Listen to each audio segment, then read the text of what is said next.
Thank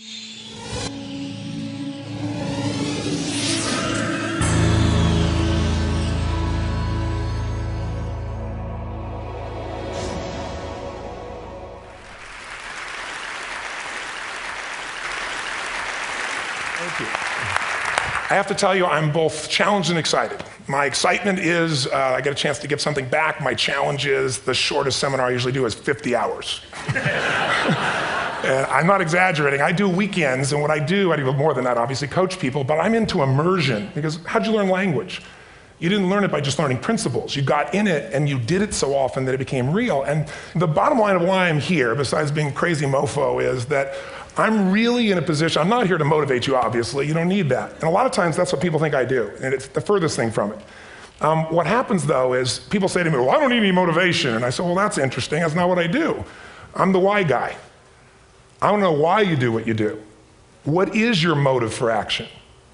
What is it that drives you in your life today, not 10 years ago, or are you running the same pattern? Because I believe that the invisible force of internal drive activated is the most important thing in the world. I'm here because I believe emotion is the force of life.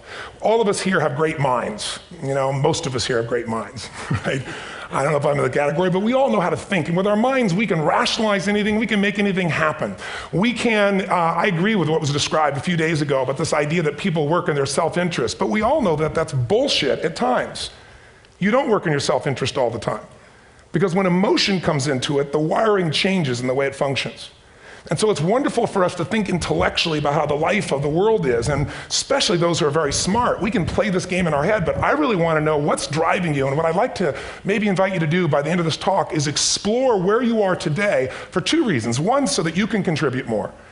And two, so that hopefully we can not just understand other people more, but maybe appreciate them more and create the kinds of connections that can stop some of the challenges that we face in our society today. They're only going to get magnified by the very technology that's connecting us, because it's making us intersect. And that intersection doesn't always create the view of everybody now understands everybody and everybody appreciates everybody. So I've had an obsession basically for 30 years. And that obsession has been what makes the difference in the quality of people's lives? What makes a difference in their performance? Because that's what I got hired to do. I got to produce the result now. That's what I've done for 30 years.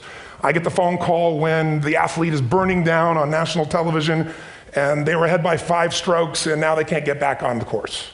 And I got to do something right now to get the result or nothing matters. I get the phone call when the child is going to commit suicide, and I got to do something right now. And in 29 years, I'm very grateful to tell you I've never lost one in 29 years. It doesn't mean I won't someday, but I haven't done it. And the reason is an understanding of these human needs that I want to talk to you about. So when I get those calls about performance, that's one thing, like how do you make a change? But also, I'm looking to see what is it that's shaping that person's ability to contribute, to do something beyond themselves. So maybe the real question is, you know, I look at life and say there's 2 master lessons. One is there's the science of achievement, which almost everyone in this room has mastered to an amazing extent. That's how do you take the invisible and make it visible, right? How do you take what you dream about and make it happen, whether it be your business, your contribution to society, money, whatever it is for you, your body, your family. But the other lesson of life that is rarely mastered is the art of fulfillment. Because science is easy, right? We know the rules, you write the code, you follow and you get the result. Once you know the game, you just, you up the ante, don't you? But when it comes to fulfillment, that's an art. And the reason is it's about appreciation and it's about contribution. You can only feel so much by yourself. So I've had an interesting laboratory to try to answer the question of the real question, which is what's the difference in somebody's life if you look at somebody like those people that you've given everything to, like all the resources they say they need. You gave them not a $100 computer, you gave them the best computer. You gave them love, you gave them joy, you were there to comfort them. And those people very often, and you know some of them I'm sure, end up the rest of their life with all this love, education, money, and background, spending their life going in and out of rehab. And then you meet people that have been through ultimate pain, psychologically, sexually, spiritually, emotionally abused, and not always, but often they become some of the people that contribute the most to society. So the question we got to ask ourselves really is, what is it? What is it that shapes us? And we live in a therapy culture. Most of us don't do that, but the culture is a therapy culture. And what I mean by that is the mindset that we are our past. And everybody in this room, you wouldn't be in this room if you bought that theory, but most of society thinks biography is destiny. The past equals the future. And of course it does if you live there. But what people in this room know, and what we have to remind ourselves though, because you can know something intellectually, you can know what to do and then not use it, not apply it. So really what we got to remind ourselves is decision is the ultimate power. That's what it really is. Now, when you ask people, You know, have you failed to achieve something? How many have ever failed to achieve something significant in your life? Say I. Thanks for the interaction on a high level there. But if you ask people, why didn't you achieve something? Somebody who's working for you, you know, or a partner, or even yourself, when you fail to achieve a goal, what's the reason people say they failed to achieve? What do they tell you? Didn't know enough, didn't have the knowledge, didn't have the money, didn't have the time, didn't have the technology, you know, I didn't have the right manager, didn't have the Supreme Court.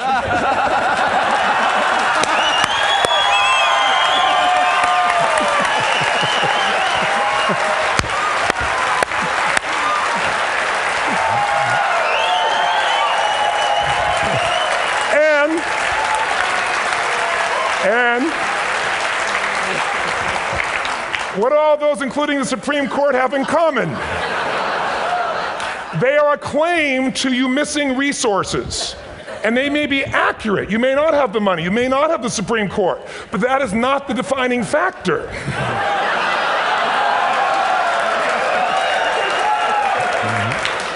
And you correct me if I'm wrong.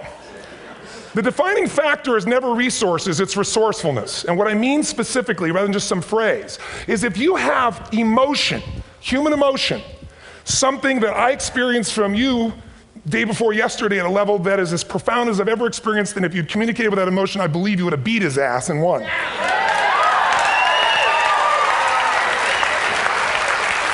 But how easy for me to tell him what he should do. Idiot, Robbins.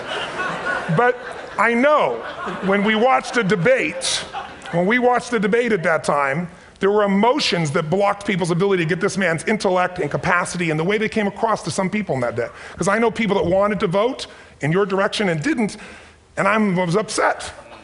But there was emotion that was there. How many know what I'm talking about here? Say I. So emotion is it, and if we get the right emotion, we can get ourselves to do anything. We can get through it. If you're creative enough, playful enough, fun enough, can you get through to anybody, yes or no? Yes. If you don't have the money, but you're creative and determined enough, you find the way.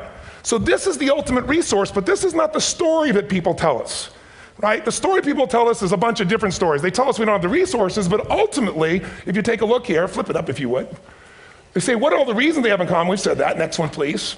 He's broken my pattern, that son of a bitch. But I appreciated the energy, I'll tell you that. What determines your resources? We've said decisions shape destiny, which is my focus here. If decisions shape destiny, what determines it is 3 decisions. What are you going to focus on? Right now, you have to decide what you're going to focus on. In this second, consciously or unconsciously, the minute you decide to focus on something, you've got to give it a meaning. And whatever that meaning is produces emotion. Is this the end or the beginning? Is God punishing me or rewarding me, or is this the roll of the dice? And emotion then creates what we're going to do, or the action. So think about your own life, the decisions that have shaped your destiny.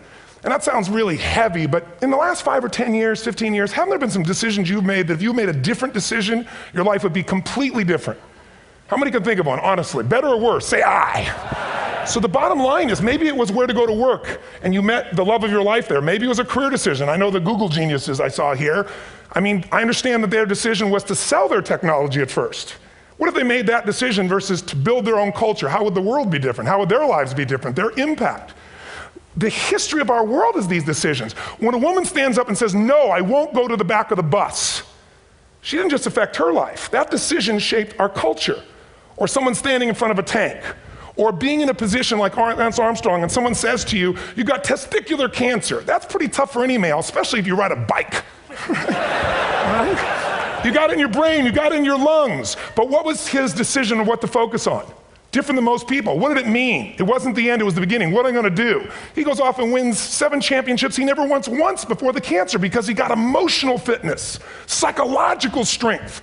That's the difference in human beings that I've seen of the 3 million I've been around. Because that's what my lab. I've had 3 million people from 80 different countries that I've had a chance to interact with over the last 29 years. And after a while, patterns become obvious. You see that South America and Africa maybe connect in a certain way, right? Other people say, oh, that sounds ridiculous. It's simple. So what shaped Lance, what shapes you? 2 invisible forces, very quickly. 1, state. We all have had times. Have you had a time you did something and after you did it, you thought to yourself, I can't believe I said that. I can't believe I did that. That was so stupid. Who's been there? Say aye. Have you ever done something after you do it, you go, that was me. right? It wasn't your ability, it was your state. Your model of the world is what shapes you long term. Your model of the world is the filter. That's what's shaping us. That's what makes people make decisions. When we want to influence somebody, we gotta know what already influences them. And it's made up of 3 parts, I believe. First, what's your target? What are you after? Which I believe, it's not your desires. You can get your desires to goals. How many of you got a goal, a desire, and thought, is this all there is? How many have been there? Say aye. So it's needs we have. I believe there are 6 human needs. Second, once you know what the target that's driving you is, and you uncover it for the truth, you don't form it, you uncover it. Then you find out what's your map. What's the belief systems that are telling you how to get those needs? Some people think the way to get those needs is destroy the world. Some people is to build something, create something, love someone. And then there's the fuel you pick. So very quickly, 6 needs, let me tell you what they are. First one, certainty. Now these are not goals or desires, these are universal. Everyone needs certainty that they can avoid pain, at least be comfortable. Now how do you get it? Control everybody, develop a skill, give up, smoke a cigarette. And if you got totally certain, ironically, even though we all need that, like if you're not certain about your health or your children or money, you don't think about much more. You're not sure the ceiling's gonna hold up, you're gonna listen to any speaker. But while we go for certainty differently, if we get total certainty, we get what? What do you feel if you're certain? You know what's gonna happen, when it's gonna happen, how it's gonna happen, what would you feel? Bored out of your mind. So God, in her infinite wisdom, gave us a second human need, which is uncertainty. We need variety. We need surprise. How many of you here love surprises? Say aye. Bullshit, you like the surprises you want. The ones you don't want, you call problems, but you need them. So variety is important. Have you ever rented a video or a film that you've already seen? Who's done this? Get a fucking life. Right? Why are you doing it? You're certain it's good because you read it before, saw it before, but you're hoping it's been long enough you've forgotten enough there's variety. Third human need, critical, significance. We all need to feel important, special, unique. You can get it by making more money. You can do it by being more spiritual. You can do it by getting yourself in a situation where you put more tattoos and earrings in places humans don't want to know.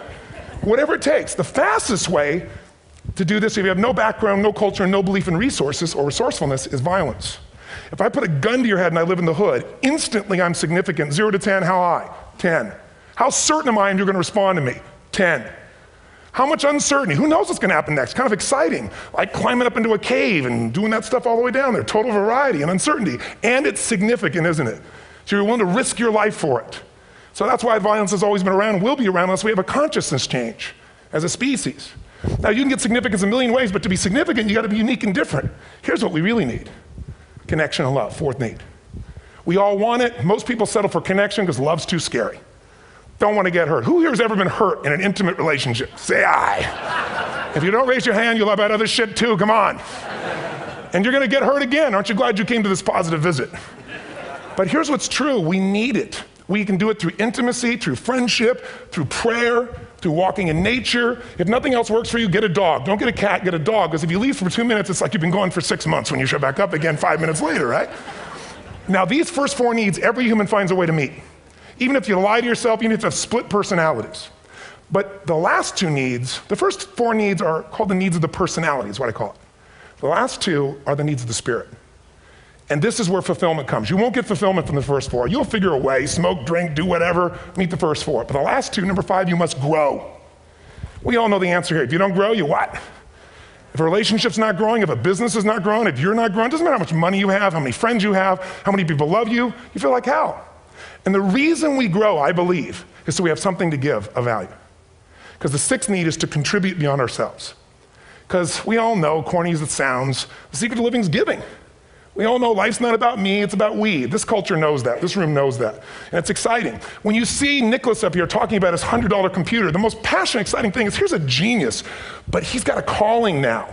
You can feel the difference in him, and it's beautiful. And that calling can touch other people. In my own life, my life was touched because when I was 11 years old, Thanksgiving, no money, no food, and we're not gonna starve, but my father was totally messed up. My mom was letting him know how bad he messed up.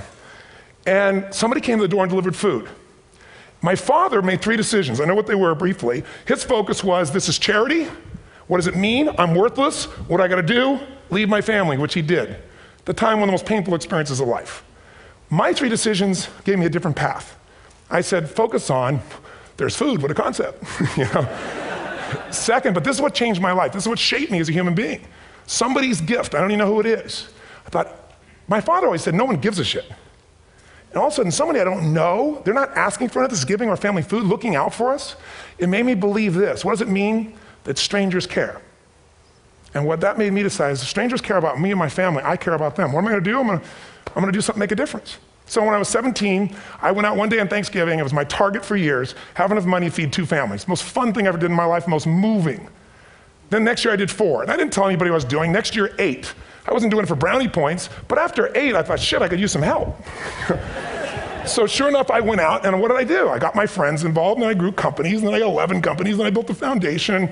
Now, 18 years later, I'm proud to tell you, last year we fed 2 million people in 35 countries through our foundation, all during the holidays, Thanksgiving, Christmas, in all the different countries around the world. It's been fantastic. Thank you.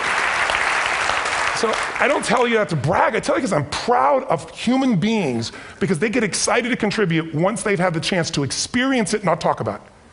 So finally, I'm about out of time, the target that shapes you, here's what's different about people. We have the same needs, but are you a certainty freak? Is that what you value most, or uncertainty? This man here couldn't be a certainty freak if he climbed through those caves. Are you driven by significance or love? We all need all 6, but whatever your lead system is tilts you in a different direction. And as you move in a direction, you have a destination or destiny. The second piece is the map. Think of that as the operating system tells you how to get there. And some people's map is, I'm gonna save lives even if I die for other people, and they're a fireman. Somebody else says, I'm gonna kill people to do it. They're trying to meet the same needs of significance, right? They want to honor God or honor their family, but they have a different map. And there are 7 different beliefs. I can't go through them because I'm done. The last piece is emotion. I say one of the parts of the map is like time. Some people's idea of a long time is 100 years. Somebody else says is 3 seconds, which is what I have. And the last one I've already mentioned that felt you. If you got a target and you got a map, and let's say, I can't use Google because I love maps and they haven't made it good for Macs yet. So if you use MapQuest, how many have made this fatal mistake of using MapQuest at some time? You use this thing and you don't get there. Well, imagine if your beliefs guarantee you can never get to where you want to go. The last thing is emotion. Now here's what I'll tell you about emotion. There are 6,000 emotions that we all have words for in the English language, which is just a linguistic representation, right? It changes by language. But if your dominant emotions, if I have more time, I have 20,000 people or 1,000, and I have them write down all the emotions that they experience in an average week. And I give them as long as they need. And on one side they write empowering emotions, the other is disempowering. Guess how many emotions people experience? Less than 12. And half of those make them feel like shit. So they got 5 or 6 good frickin' feelings, right? It's like they feel happy, happy, excited, oh shit, frustrated, overwhelmed, depressed. How many of you know somebody who no matter what happens finds a way to get pissed off? How many know somebody like this? Or no matter what happens, they find a way to be happy or excited. How many know somebody like this? Come on. When 9/11 happened, and I'll finish with this, I was in Hawaii. I was with 2,000 people from 45 countries. We were translating 4 languages simultaneously for a program that I was conducting for a week. The night before was called Emotional Mastery. I got up, had no plan for this, and I said, we had all this fireworks, I do crazy shit, fun stuff. And then at the end I stopped, and I had this plan I was gonna say, but I never do what I'm gonna say. And all of a sudden I said, when do people really start to live? When they face death. And then I went through this whole thing about if you were gonna get off this island, if 9 days from now you were gonna die, who would you call, what would you say, what would you do? One woman, well that night is when 9/11 happened. One woman had come to the seminar, and when she came there, her previous boyfriend had been kidnapped and murdered. Her friend, or her new boyfriend, wanted to marry her, and she said no. He said, if you leave and go to that Hawaii thing, it's over with us. She said it's over. When I finished that night, she called him and left a message, true story, at the top of the World Trade Center where he worked, saying, honey, I love you. I just want you to know, I want to marry you. It was stupid of me. She was asleep, because it was 3 a.m. for us, when he called her back from the top and said, honey, I can't tell you what this means. He said, I don't know how to tell you this, but you give me the greatest gift because I'm going to die. And she played the recording for us in the room. She was on Larry King later. And he said, you're probably wondering how on earth this could happen to you twice. And he said, all I can say to you is, this must be God's message to you, honey. From now on, every day, give your all, love your all. Don't let anything ever stop you. She finishes, and a man stands up and he says, I'm from Pakistan, I'm a Muslim. I'd love to hold your hand and say I'm sorry, but frankly, this is retribution. I can't tell you the rest because I'm out of time.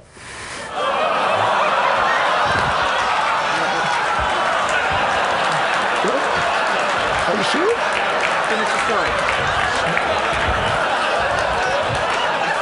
10 seconds. 10 seconds, no, I want to be respectful. 10 seconds, all I can tell you is I brought this man on stage with a man from New York who worked in the World Trade Center, because I had about 200 New Yorkers there. More than 50 lost their entire companies, their friends, marking off their Palm Pilots. One financial trader, this woman made of steel, bawling, 30 friends crossing off that all died. And what I did to people is said, what are we going to focus on? What does this mean, and what are we going to do? And I took the group and got people to focus on, if you didn't lose somebody today, your focus is going to be how to serve somebody else. There are people, the woman got up, she was so angry and screaming and yelling. She wasn't from New York, she's not an American, she doesn't know anybody here. I said, you always get angry. She said, yes. Guilty people got guilty, sad people got sad. And I took these two men and did what I call an indirect negotiation. Jewish man with family in the occupied territories from New York who would have died if he was at work that day. And this man who wanted to be a terrorist and made it very clear. And the integration that happened is on a film, which I'll be happy to send you, so you can really see what actually happened instead of my verbalization of it. But the two of them not only came together and changed their beliefs and models of the world, but they've worked together to bring, for almost 4 years now, to various mosques and synagogues, the idea of how to create peace. And he wrote a book, which is called My Jihad, My Way of Peace. So transformation can happen. So my invitation to you is this. Explore your web, the web in here. The needs, the beliefs, the emotions that are controlling you, for two reasons. So there's more of you to give. Achieve too, we all want to do it, but I mean give, because that's what's going to fill you up. And secondly, so you can appreciate, not just understand, that's intellectual, that's mind, but appreciate what's driving other people. It's the only way our world's going to change. God bless you, thank you, I hope this was served. Toни Роббинс.